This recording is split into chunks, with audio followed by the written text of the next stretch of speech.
My guest today was 24 years old, taking some hip hop classes, lifting, shedding some weight, living her best life. And then she started smelling baked goods that weren't actually there.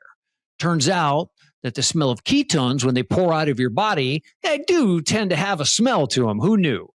That landed her in the ICU for about a week. DKA, blood sugar up over 1,000. And then at 24 years old, she gets handed this brand new full-time job that she never asked for.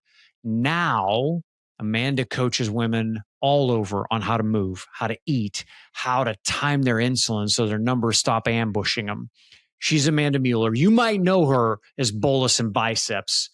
And today we're talking about the one thing every single one of us knows that we should do, and almost none of us actually do it. We're talking about pre-bolusing.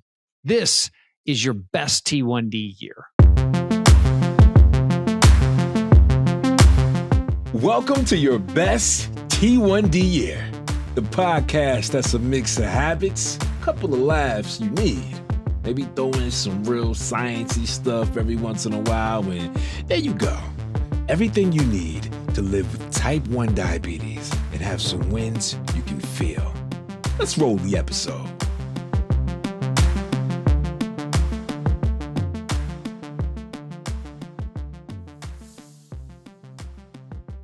We're going straight in on it. I want to say this. Last time you and I talked, we had so much fun, but there's something I didn't ask you, and I should have asked you last time. You've picked, in my opinion, you have picked one of the top five Instagram diabetes handles of all time, Bolus and Biceps. Where did that come from? Because it is top shelf. That is elite name. It's so good. Where did that come from? So it was super random. My husband and I were in the car, and there's, I cannot think of the band's name right now, but there's a song called Doses and Mimosas. And I was like, that would be such a baller Instagram handle name, but it was already taken. What? And it's really not even like super relevant to me because I'm not a big drinker. Yeah. Not that that would matter. And so, but that like, I don't know, there was energy and synergy behind that name, the way that sounded. Yeah. And so then like, we were just kind of like spitballing ideas in the car, and I was like, Bolus and Biceps. And he was like, that's it, write it down, go get it right now. You know when you hear it, Cameron's like, nail it, book it, go get it right now. Yeah, there's no underscore, there's no any kind of extras. It just is what it is. Yep. It's top shelf. That is peak as far as diabetes handles go. I just want you to know you are already winning just because of that one. Thank you. Yeah, it's so good. Happy birthday, belated birthday. It was yesterday at the time of recording with this. You had a good birthday, yes? Yes, it was good. I had pizza, and we're not going to talk about what my blood sugar did. I had a great day. Hey, that's what birthdays are for, not talking about what your blood sugar does. Yeah, that's right. Oh, it's so funny. All right. You and I, we talked before we hit record, and I've listened to an exorbitant amount of podcasts with you. Your story is fascinating to me. First of all, I just respect the heck out of you. Like you bring so much extra energy and straight talk, like real talk to this space, which I think is so good. I almost joked around the other day that you are like the personal bodyguard to the stars in type 1 diabetes world. You come to people's rescue so often. In particular, I'm talking about Ginger is really what it was. I was like, oh, yeah, Amanda's on one right now. We're not having anybody mess around with Ginger. That's not happening. I was a little turned up last week. Maybe it was, approaching the birthday and my way of coping with it. But I really honestly try not to get too involved in comment drama. I don't. Or just in diabetes drama. I really want to come to this space and be authentically me and talk about what's important to me, what's helped me. But there are people in this space that have to be protected. Ginger's one of them. And we don't have to agree on everything. Mm-mm. Even people that I find myself close to or constantly communicating with in the space, we don't have to agree on everything. We all have different approaches, but there's just no room for that kind of stuff. No. So if I can help a fellow sister or brother out in the space, I want to do it. I love it. Yeah, you came in hot last week. I was hot. I was absolutely here for it. I was 100% on board. I was like, oh yeah, Amanda's turned up right now. Okay, so going back to diagnosis with you were diagnosed at 24. Tell me if I'm getting all these right. You have a line that you said in a couple of podcasts that's hilarious to me. Is like you said you felt like you smelled like baked goods, and that's hilarious to me. You're dropping weight. You think you're like, man, I'm getting shredded. Everything's great. And then something clearly is not great. You talk about like as a 24-year-old getting diagnosed, and then you went through this time when you sort of disassociated from diabetes for a while. I haven't heard much from you on that, like just checking out. I feel like people need to hear somebody say that. And I appreciate that you did, because they'll feel very seen, because I did it. Like I did it for 7 years. I literally just walked into the woods of type 1 diabetes and disappeared for 7 years and came back. And I just didn't want anything to do with it. What did that look like for you? Like day to day, just checked out with type 1? So it's hard to kind of answer that. And maybe that's in line with why I haven't eloquently described it, is because I really can't tell you. Like, I mean, I have these little snapshots that can pop up in my brain of me carrying around an insulin pen in my purse, like being out at the club, like giving myself a shot of insulin because I was probably at 300. And I was also drinking alcohol. Now, at the time, I didn't know what alcohol would do to me. Oh my because gosh. no one talked about it, you know? Right. I wasn't hearing about it from my provider. I wasn't on Instagram. I mean, that wasn't even a thing. So I feel like I don't know how to describe what disassociation was like, because I was disassociated. I just know that now when I look back at the data, like you can go back into your clarity reports, and if you really want to scare yourself, you can go back in time and run some reports and see. And I mean, my average blood sugar was between like 180 and 220. That's what I was running on like a 90-day period. And I didn't know how to cope with it. You know, I was also young. I was in my mid-20s. I was on my own. I was worried about paying bills. And now I have this disease, which means I have to have insurance. So I have to have a job where I can get insurance. I mean, we've heard this all before, right? Yeah. So honestly, the last thing on my mind was proper diabetes management, but I didn't know what that was. I didn't even know what that meant for myself. So I was very unhealthy in so many aspects of my life. Alcohol, drugs, partying, not eating well, not sleeping well, you know, just not prioritizing myself at all. And I mean, diabetes, what, you know, like, I just have this pen and I have this pen in my purse that I'm supposed to use when I'm high. I have this other pen that I'm supposed to use once a day. That would be Lantus. Yeah. And I'm supposed to slam a soda if I go low, right? Like that's what we're doing out here. Right. Mm-hmm. But I didn't know, I mean, all the buzzwords and things we talk about now that help us empower ourselves in our type 1 diabetes management, I had never heard any of those words before. That's wild. I like, okay, when let's say you were avoiding it, right? I don't even know if it's disassociating or whatever. I didn't even really know that was a thing until way later. I'm like, well, I'm actively avoiding this, or just not even there. What do you feel like you needed to hear in that moment? Because something's shifted. And I know we'll get into your relationship with movement and with weights and with strength training and cardio and all that kind of stuff. That obviously shifted. But what would you, looking back at you back then, what do you feel like you would have needed to hear to help you come back from that? Probably the biggest thing is acceptance. Oh, wow. I think that not even I think. Now at 43, I can tell you how 24-year-old me felt, you know, but then I couldn't.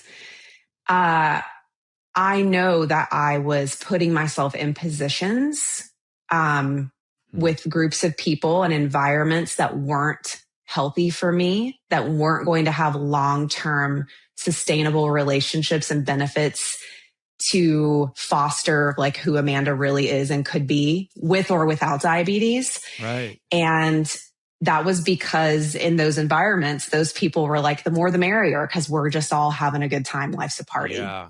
Yeah. So I felt very confused. I felt very alone. I felt very isolated. I didn't know what type 1 diabetes was prior to my diagnosis. I didn't know anyone that had it, and I didn't know anyone after diagnosis. I mean, it was like 10 or 12 years after my diagnosis before I even had a conversation with someone else living with type 1 diabetes. Whoa. That took a while. It took a long time. So just acceptance, and I think acceptance and education, but not even like a deep dive of education, just understanding more about what type 1 diabetes means.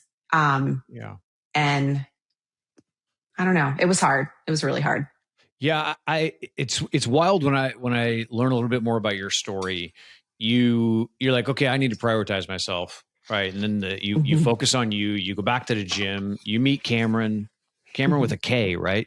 Cameron with a K. My guy, Cameron with a K. All right, you guys get engaged in 6 months, but there's something I feel like is associated with it, and I could be crazy on this. Welcome to, I'm not a licensed therapist, but I'm trying to figure stuff out here. Okay. I feel like there's this connection, Amanda, between what strength training gave you that nothing else in your life with type 1 diabetes did. And I could be wrong with that. This is me as an outsider. I'm like, oh, those two, there's a link there somewhere. What flipped that switch for you with those two? Or am I so far off and we need to delete this from the podcast and never hit print? No, you're not wrong.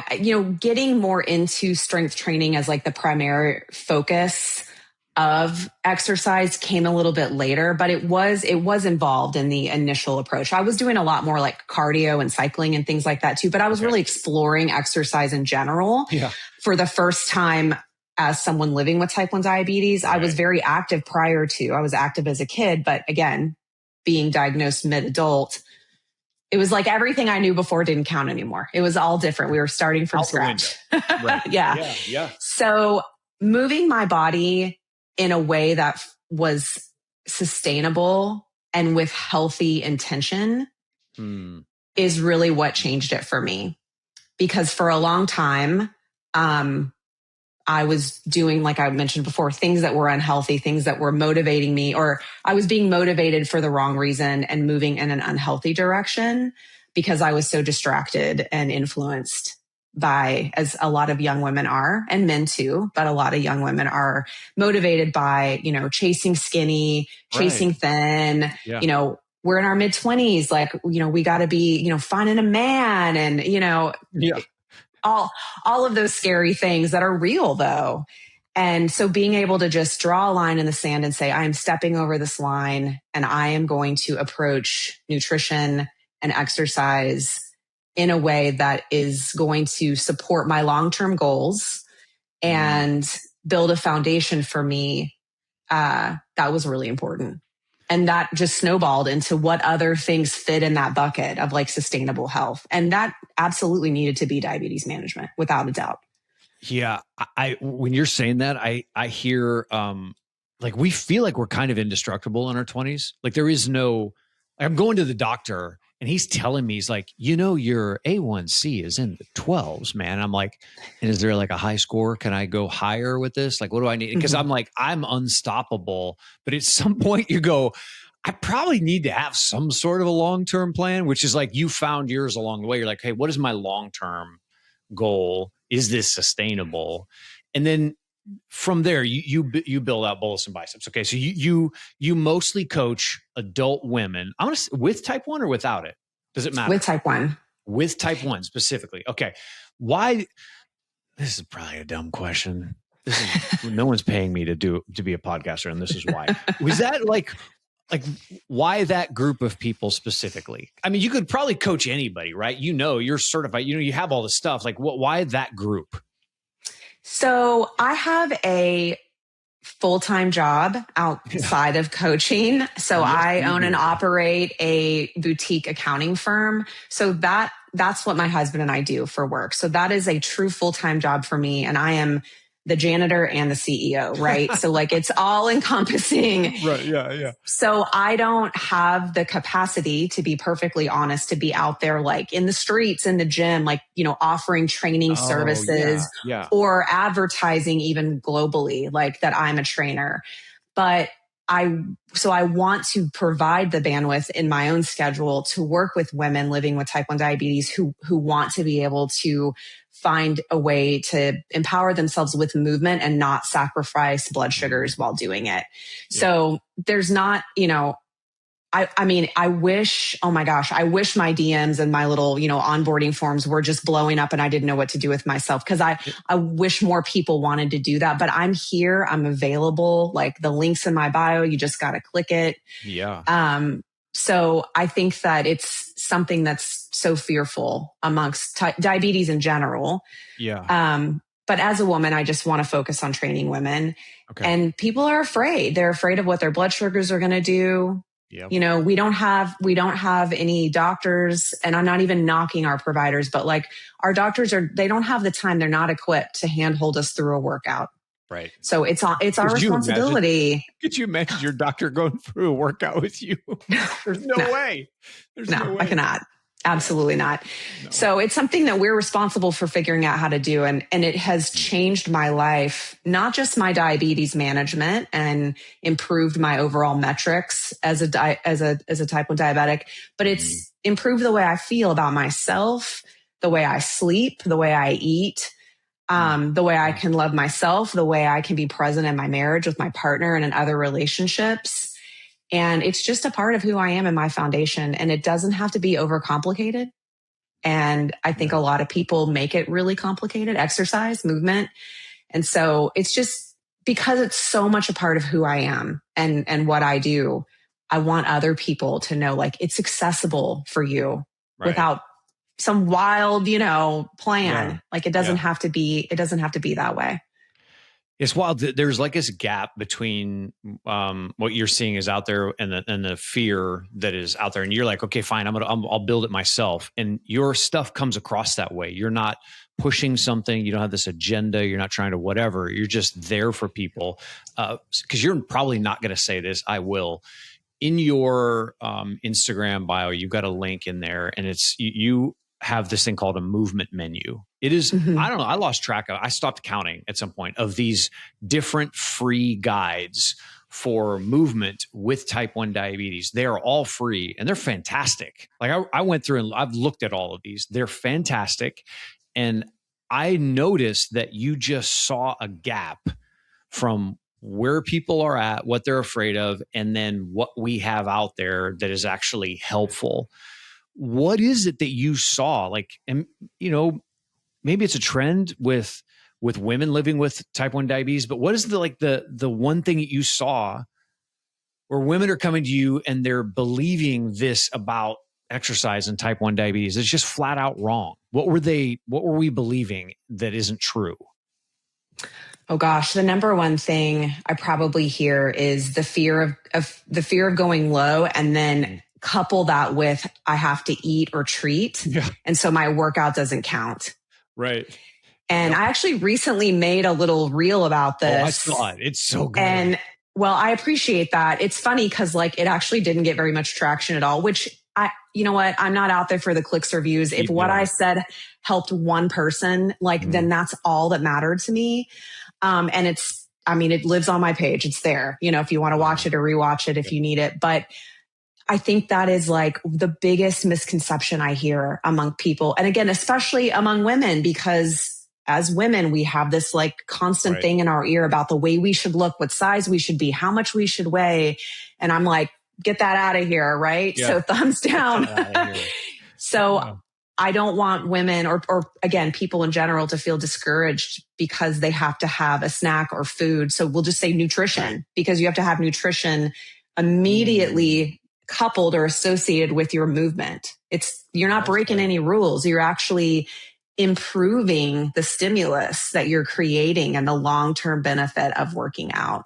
Yeah. And if I can help provide guides or resources for free, which I've tried to do, that like you mentioned, to help you kind of find a place to get started that seems not easy. Exercise isn't going to be easy, but that seems approachable, that sparks curiosity, you know? Yeah. I think that's really important. And that's been a missing piece for sure. Yeah. I'll throw this out there too. You talk a lot how do I say this? As a guy, I got to be really careful how I say this. You won't offend me. Coach the cycle stuff too, right? The hormone, insulin, exercise triangle, all of that. You're very, very helpful with that. A lot of people don't talk about that.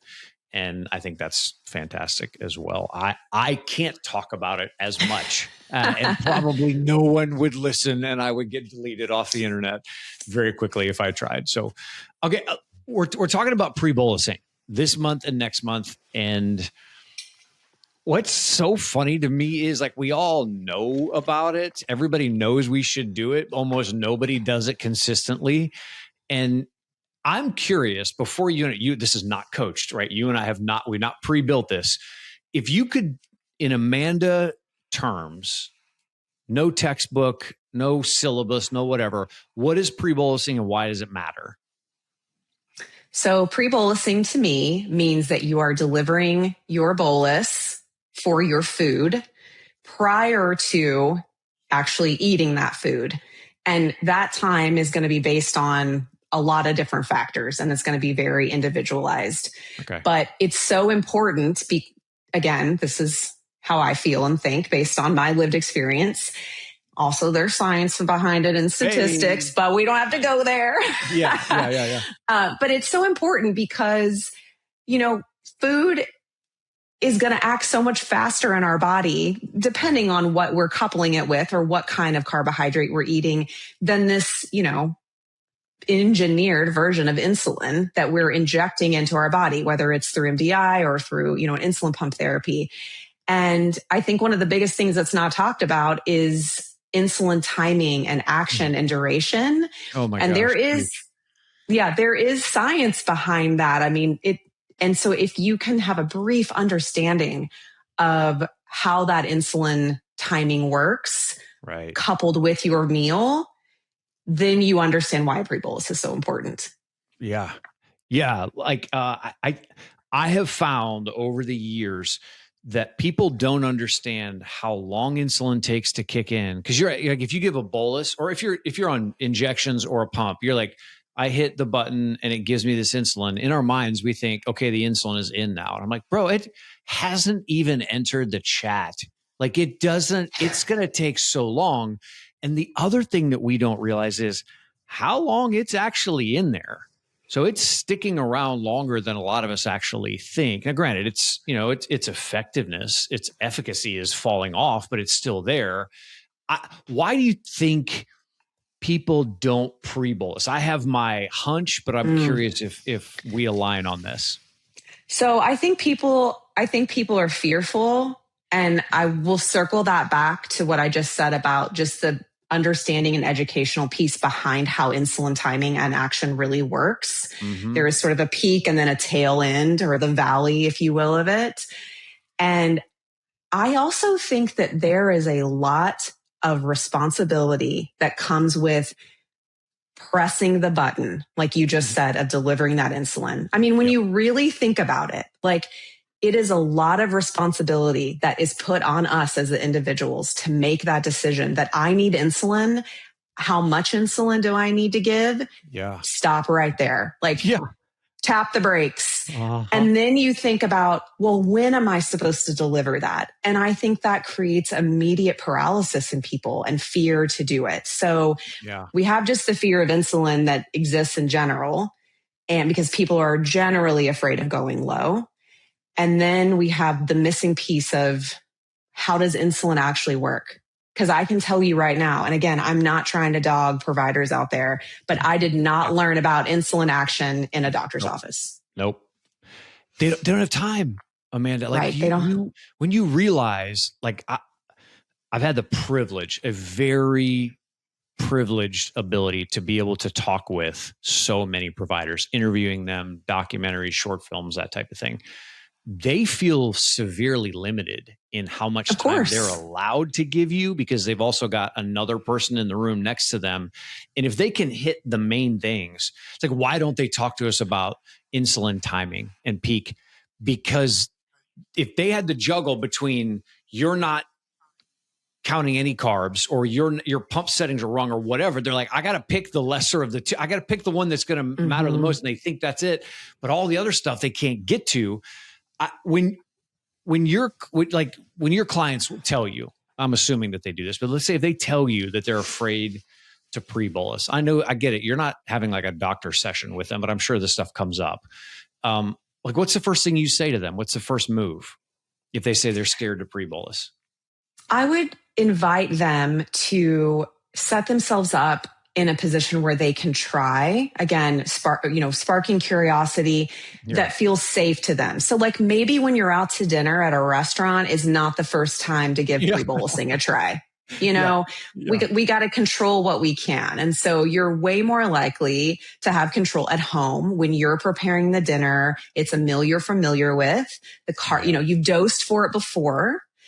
And I think that when you set yourself up for success in the best way you can, you're immediately taking away like a lot of the back end failure, which I think that failure can be and should be feedback for people, but that's an easier thing to say than it is to accept sometimes, including me too. Like I absolutely can look at I can look at a CGM and be like, I want to throw this in the garbage right now and feel disappointed in myself.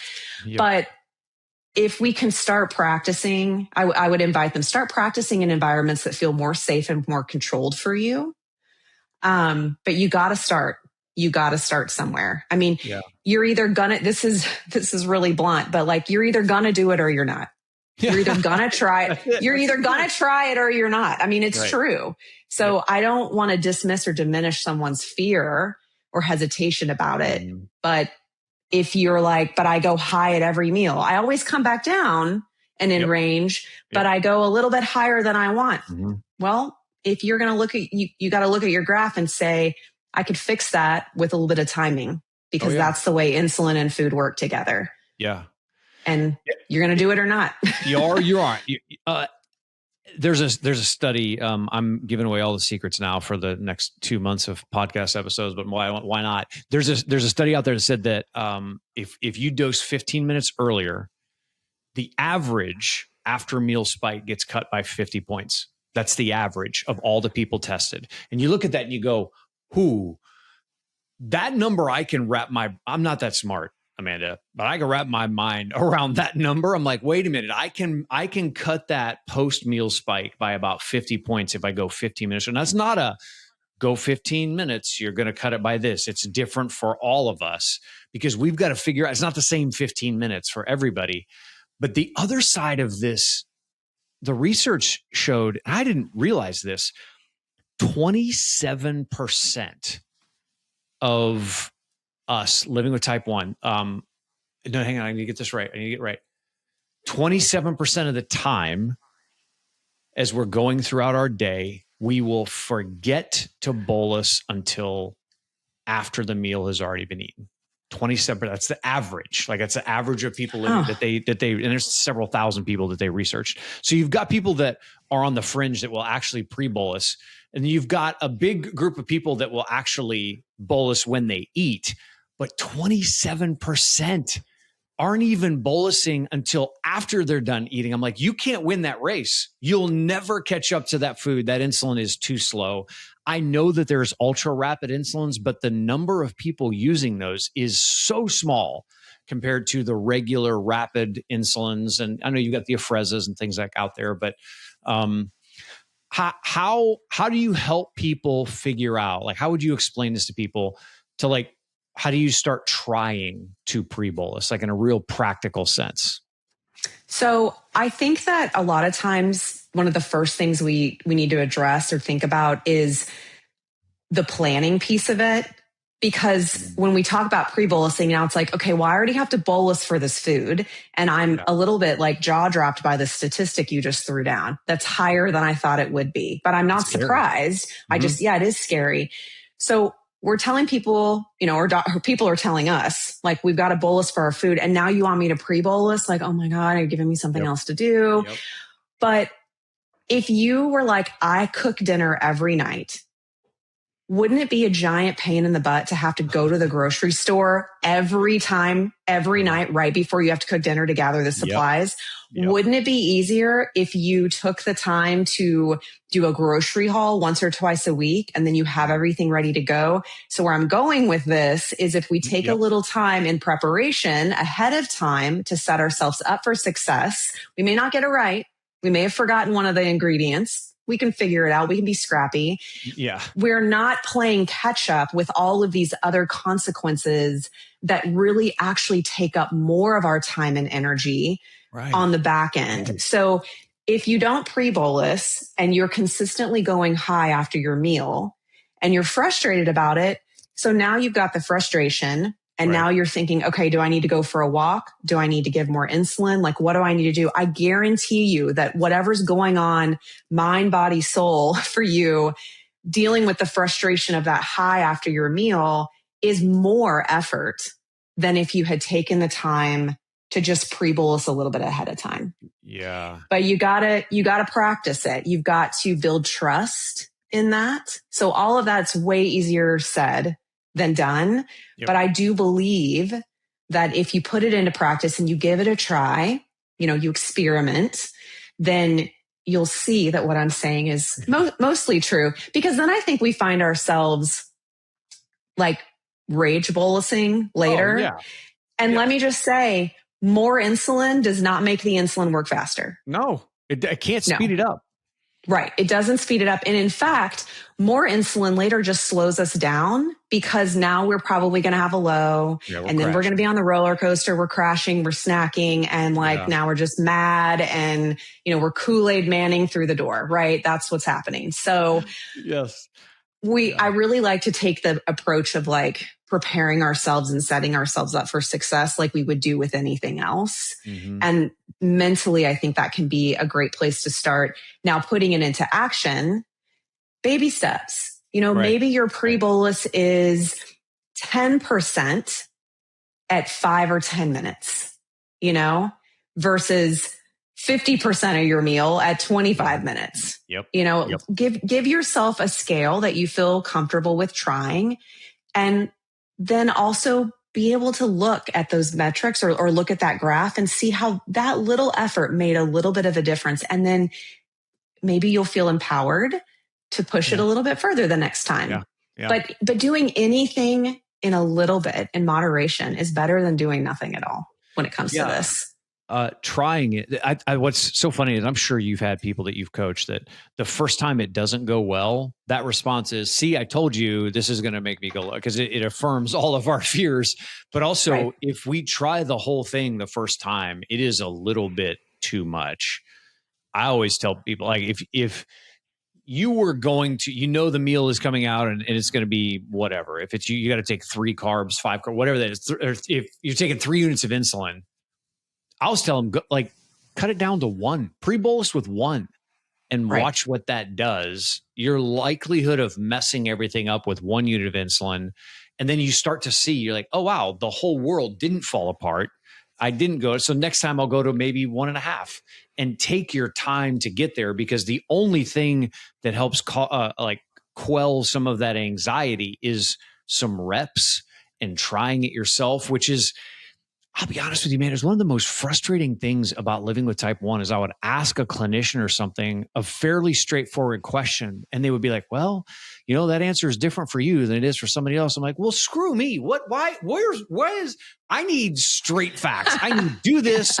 This is going to happen. They're like, well, you're in for a world of disappointment because that's not how type 1 works. I'm like, why couldn't I have got the easy thing? This is too much. Yeah. I mean, I have been out to dinner with another type 1 diabetic and we were both eating the exact same thing and our bolus strategy is completely different. Yeah. And no one's breaking any rules. Nobody's right or wrong. Nope. So there is people that are listening, you can take these suggestions, take this encouragement. We're cheering you on to try the pre-bolus, but just know that there is not a perfect answer globally for type 1 diabetics when it comes to pre-bolusing. And you just said reps a second ago. I mean, my motto is reps removed out, and that's just not in the gym, baby. That is in life. And so the more repetition we do of something, the more that breeds, the curiosity, the experimentation, the confidence behind it. Right. And you just got to put in a little bit of effort and trust yourself. I mean, we have such untapped, high functioning skills as type 1 diabetics. No doubt. I mean, I think that we really walk around like unaware of how incredible we are as individuals because of all the things, the moving parts that we have. And we put a lot of trust in ourselves. Like I said before, pressing that bolus button to whether it's on your pen or on your pump to give yourself something that to keep us alive. Right. And if you can do that, like I believe that you can go a little bit further with that, push the envelope a little bit and do it 5, 10, 15 minutes earlier. I know that you can do it and I believe that you will see the results. So I invite you to take that same confidence that you've given yourself to press the button and just press it a little bit earlier. Like that might sound really cheesy right now. And I'm hearing it as I'm saying it. I'm like, dang, Amanda, you are really Swiss cheese right now, but it's how I feel. But I know how afraid I was to pre-bolus. I was like, you want me to do what now? Like the food's not even here yet. You're telling me. Yeah. But it's such a game changer. And now I put it into practice so much that when I don't pre-bolus, I'm frustrated because I didn't match my timing. I know better. Right. Yeah. I know the truth. Oh my gosh. Yeah. Yeah, ladies and gentlemen, you just got coached is what you just got. Amanda just coached you. I don't know about that. That's good because we got to be encouraged to get there. And the other willing to try it. Yeah. And the other thing too is set yourself up for success and not just the environment that I said before, but like with something that makes you feel confident in treating a low. So if you are pre-bolusing, even if you're like, I'm a pre-bolus rock star, I got this down. If I go to a restaurant, I might order a regular Coke. Just to have it at the table, just in case. I mean, I always have a low snack or something in my purse, but even if it's something just to sip on, right?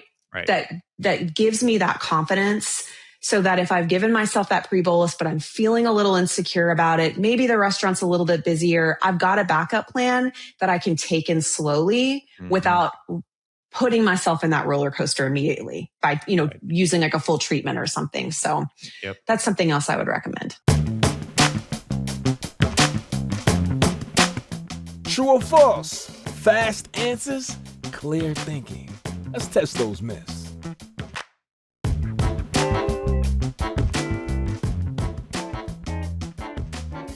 Five questions for you, true or false. You can expand on these. Some of these are easy layups. Some of them are a little trickier. So we'll go for it. No trick questions in here, Amanda. Maybe. I don't know. Okay. All right. True or false? Fear of going low is one of the real reasons why people will bolus too late. True. Totally true.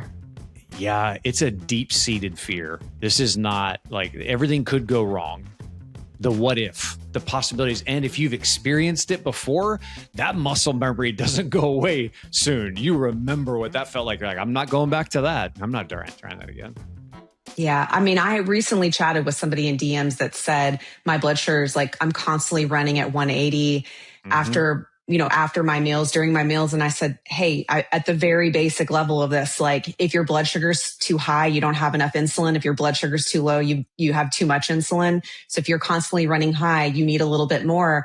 And her response was, I'm terrified of going low. Right. I hear you. Like, I hear that that's a fear. It's real. Yeah, if 180 is what you are keeping it at because you are afraid of being, 60 or 70, what would 170 feel like? Let's get there for a little while and see how that goes. And you'd be like, oh, wow, the whole world didn't fall apart. 170 is okay. But also, if you've been in the 180s and 200s for a very, very long time on purpose, which I don't blame, I have zero shade for somebody who's doing that. I understand the fear behind it. But even a 120 feels lower to your body. So take some time and chip away at that. Yeah. Okay. True or false?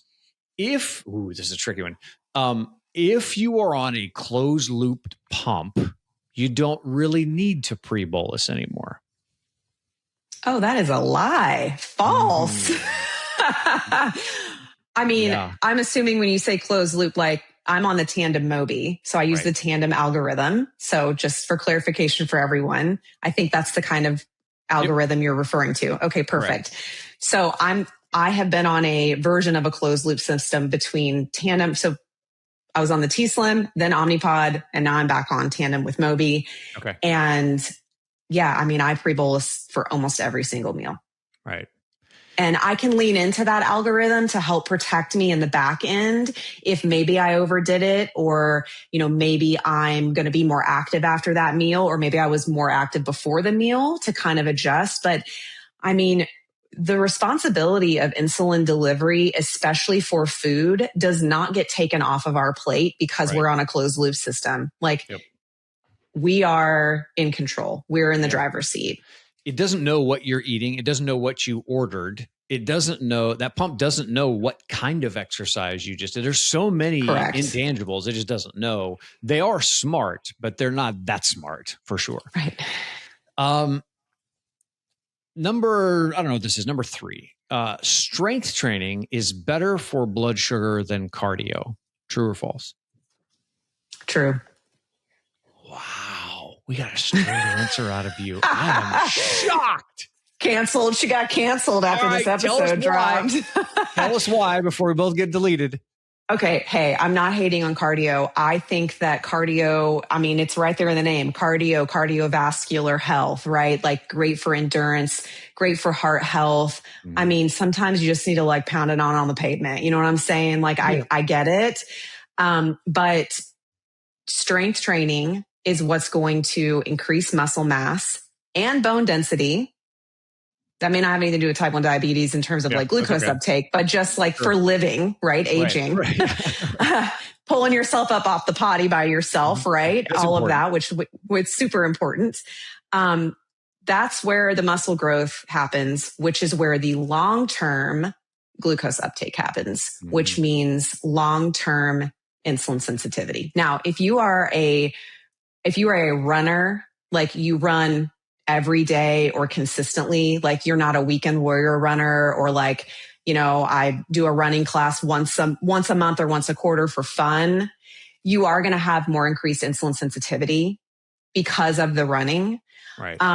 But I don't know that like the majority of people are runners like that. Like, I think that's more of the exception and not the rule. I think people incorporate cardio into fitness or into movement. Right. But I think people that are strength training, like you are strength training more frequently, but that's going to have the longer term glucose effect. And like I said, building muscle and maintaining the muscle is where the long-term insulin sensitivity comes from.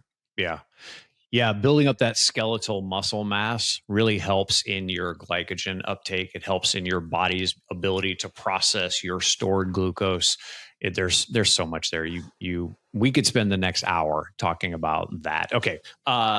So to go along with that one, wow, I got two. This is a hot take. Okay. True or false? Most women are under eating protein, and it is affecting their numbers, their time and range, their glucose numbers. True. Yeah. Tell us why. So most women, I think, are under eating in general. And I think it's because there's a lot of noise about what we need to fuel our bodies properly. And you're right. Like I could talk about this for way too long, but body recomposition is a real thing. And it's where you build muscle and lose fat at the same time. It can take a little bit longer, but you can do that by eating within your appropriate calories or macros, which includes a healthy protein goal. And you can do that within like 10%, of what your caloric range should be and still have proper body recomposition. Okay. And people don't know what that is. They don't know how to calculate it. They're seeing women online that are bodybuilders that are like, I eat 3,000 calories a day and you can too. No. Or women that just run 10 miles on the treadmill every day and eat 1,000 calories. Also not good. And if you're too high, in your caloric range or in your macro range, you're not going to be able to lose fat. If you're too low, you're not going to be able to build muscle. So you got to find You got to find what your sweet spot is. And that also adjusts as your body changes. Like your metabolic rate and output changes as your body recomps in general. So there's a lot of science behind this. There's a lot of math that can go behind this, but really it doesn't have to be that difficult. And I think, again, people online make it really difficult. Oh my gosh. But you said it before, it's too much noise. Mm-hmm. And the real truth, the signal doesn't get through all that often. And we got to understand how to filter some of that out. We're told a lot of the wrong things by a snapshot from a person who is not doing what we're trying to do. And that's really tricky. Yeah. Right. But protein is like the building block behind building and growing muscle. So if we're not eating enough protein to do that, right. I'm really sorry about my dogs in the background. If you can hear them, hopefully you can edit them out. Okay, sorry. But we have to be able to properly supply our body with what I call the Fab Four: fat, fiber, protein, and carbohydrates. There's a balance for all of them. How little views we would get on an entire podcast devoted to fiber, but my gosh, we should talk about that at some point, but we can't, we don't, there's not enough time, but my gosh, you're right. Yeah. We typically talk about the macros. We don't talk about the fiber side of things, which is incredibly helpful. Okay. Last true or false. Type 1 diabetes made you a better coach than any certification ever could. Agreed. Yes, that's true. A learned experience. Well, I'm saying true, and I'm going to stand with that. It makes me a better coach for women with type 1 diabetes. Yeah. Now, I don't know that if I was coaching a woman without a chronic illness or without type 1 diabetes specific, that me being type 1 diabetic would improve that for her. However, as a type 1 diabetic, I think that I have put a lot more energy and research and personal development behind nutrition and food science and exercise science. And I've learned all that in getting my certifications. And so globally, that just makes me a better coach, whoever I'm coaching, regardless of if they live with diabetes or not.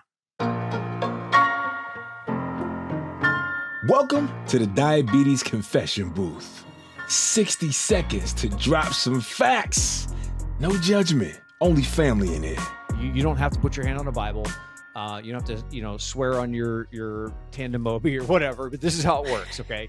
You've got 60 seconds to confess something about living with type 1 diabetes that you haven't really said out loud before, okay? It could be a fail, it could be a habit, it could be something that you're still wrestling with, whatever that is. You ready? I'm ready. Okay. Clock is ticking. So I feel like I am someone that is perceived as like having it all together and that I've got these great numbers, and that's not untrue. Like I'm very type A, I'm very organized. That's the way I live my life. I don't do great with change or adjustment, but I have had these moments where I've transitioned into a period of type 1 diabetes where my management feels better than ever before. And I celebrate those moments and it feels really great. And then in that moment, I have a deep, deep, dark sadness because I'm like, this energy, this effort is forever. And I know, I have a lump in my throat saying this. I know that I am strong enough to do that, but it still feels unfair. My gosh. Okay. Yeah, I feel like you just spoke for all of us. You literally just confessed what I think so many of us don't even know how to articulate. It is so much work. I also think about what could we be doing with this energy directed to something else? Do you know how Gina and I talk about this all the time? She's like, what if all this energy, you were actually out there doing something? And I'm very like, I'm going to go build something. I'm going to go do something. I want to whatever. Mm-hmm. And she's like, you'd be so incredibly annoying with all this extra energy that you have going out to do all this stuff. I was like, you're absolutely right. But the thought of continuing to have to do this, you're like, nailed it. I'm doing fantastic. My management is good. I feel confident about it. And I still have to do it tomorrow, is so difficult to describe to somebody who doesn't know what that feels like. Yeah, you can be really good at something and still be totally exhausted and overwhelmed by it. Yeah. And I'm not even trying to prop myself up and say I'm really good at type 1 diabetes management. I mean, my God, like I'm just doing the best I can. Yeah. I have probably put more time into my management, like more effort in analyzing graphs and things than maybe the average person does. Again, that's not a brag. It's just honest. Amanda. Yeah. I think you are that kind of person. Yeah. Right. It's just who I am, and it's something I enjoy doing. So it doesn't make you a lesser person or a lesser diabetic if you're not into that.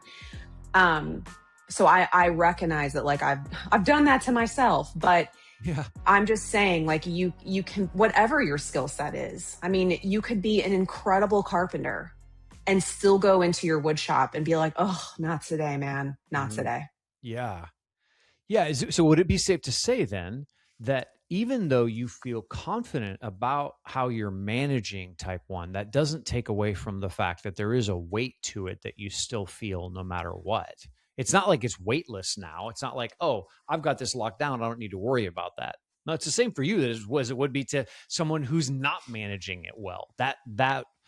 I'm not saying a heaviness, but it's like the reality of I still got to deal with this is still there.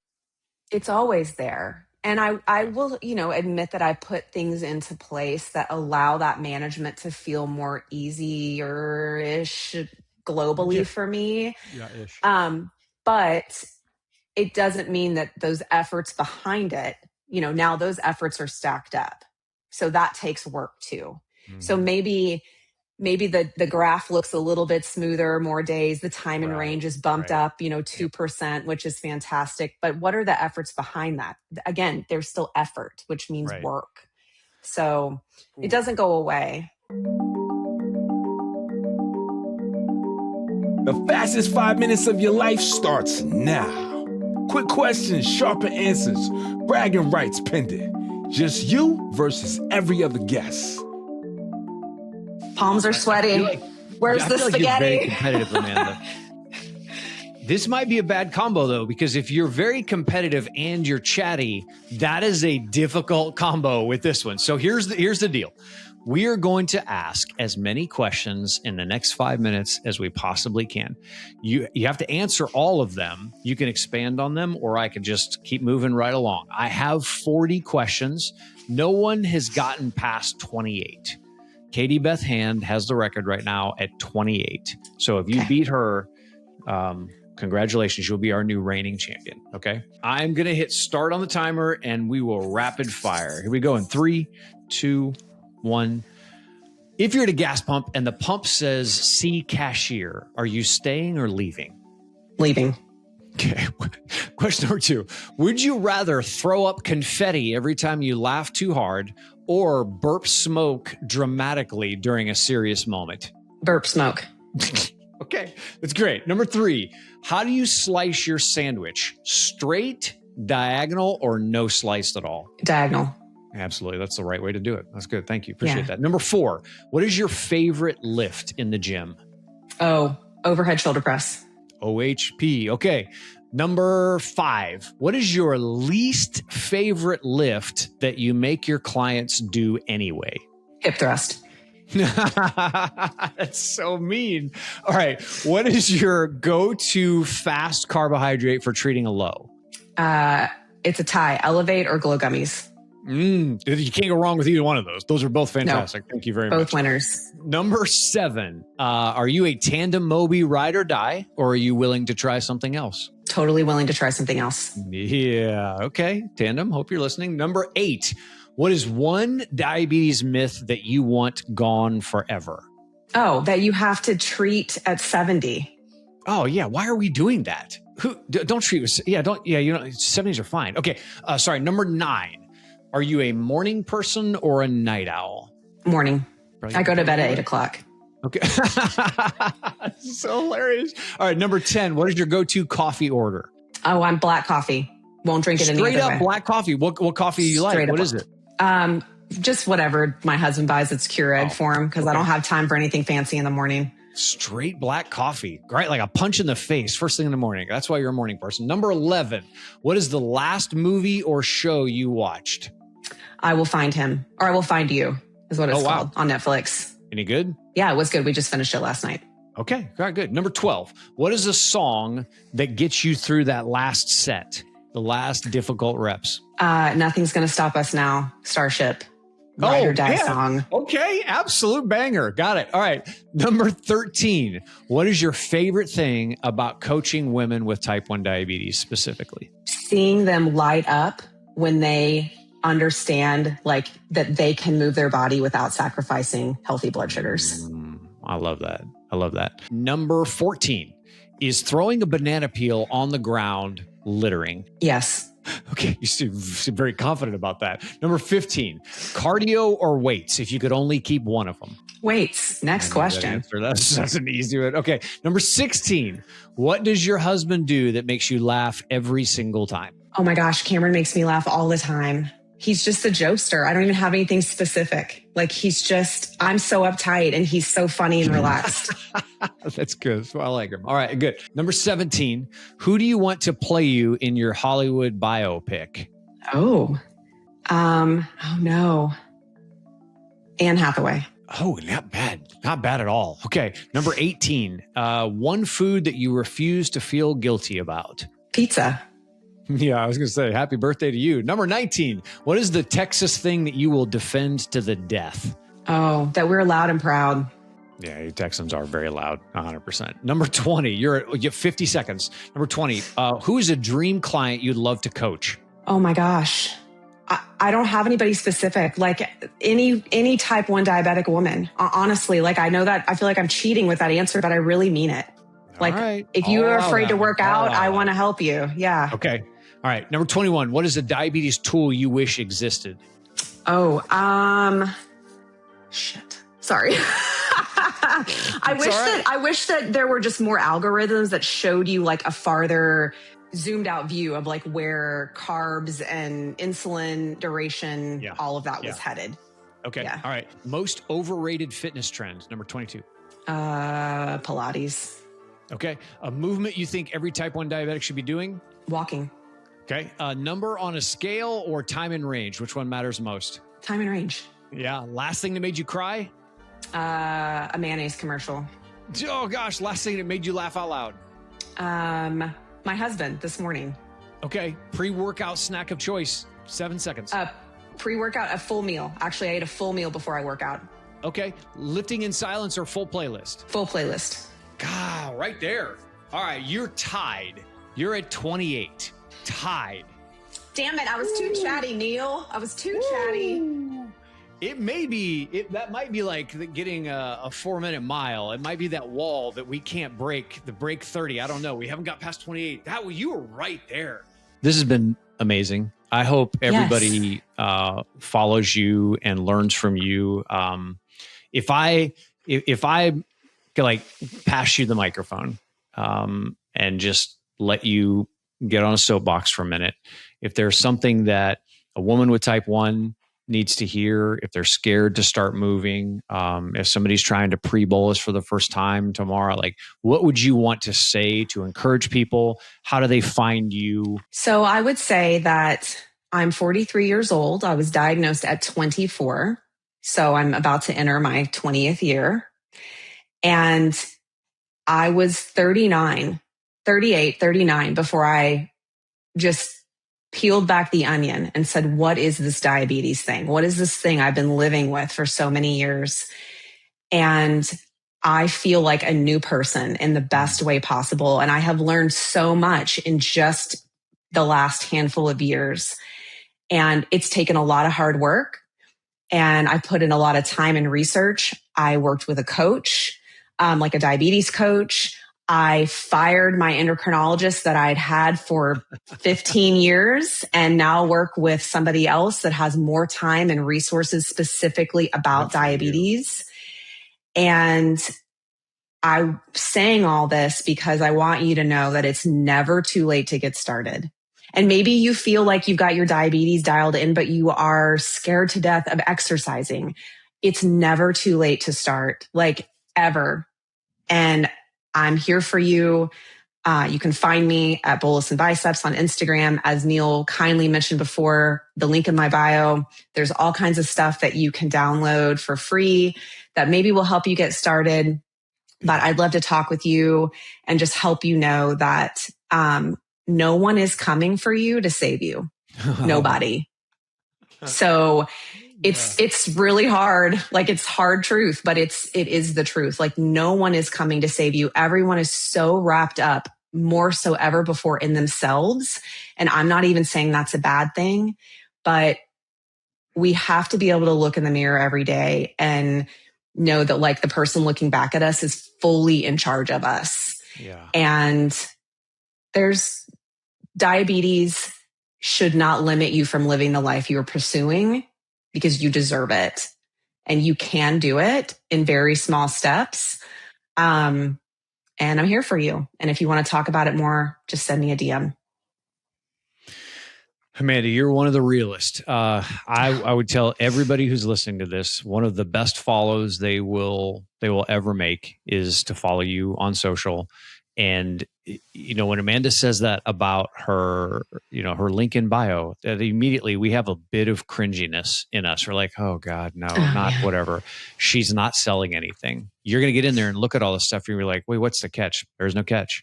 It's just someone who is trying to help as many people as possible living with type 1, and she's sincere. So, Amanda, thank you. I appreciate your time.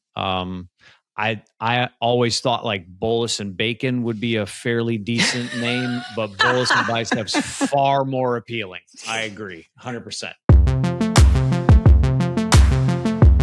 That's the show. Follow the BDs on Instagram and the BDs on TikTok. Join the newsletter for giveaways and helpful tips. And visit yourbestt1dyear.com. You're out there doing it, stacking those wins.